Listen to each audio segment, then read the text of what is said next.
ગુજરાત વિધાનસભાના બજેટ સત્રમાં રાજ્યભરમાં ચિંતાનો વિષય બનેલા મહિલા દર્દીઓની તપાસના સીસીટીવી મુદ્દો ગાજ્યો હતો।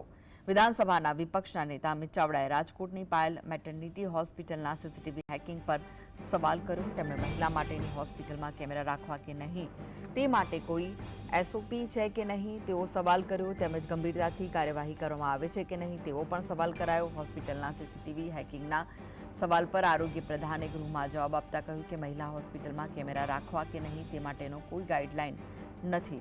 અંગત જગ્યા પર સીસીટીવી રાખવા નહીં તેવી દરેકને સૂચના આપવામાં આવી છે। ગૃહ રાજ્ય પ્રધાન હર્ષ સંઘવીએ સીસીટીવી કાંડ પર વધારે માહિતી આપતા કહ્યું કે અમદાવાદ સાયબર ક્રાઇમ દ્વારા કેસની તપાસ કરવામાં આવી છે। ટેલિગ્રામ તેની કોઈ માહિતી શેર કરતું નથી। આ કેસમાં 48 કલાકમાં આજે ટીમે મહારાષ્ટ્ર અને યુપી જઈને આરોપીઓને ઝડપી પાડ્યા અને આરોપીને કડકમાં કડક સજા કરવામાં આવશે તેવી માંગ કરી છે।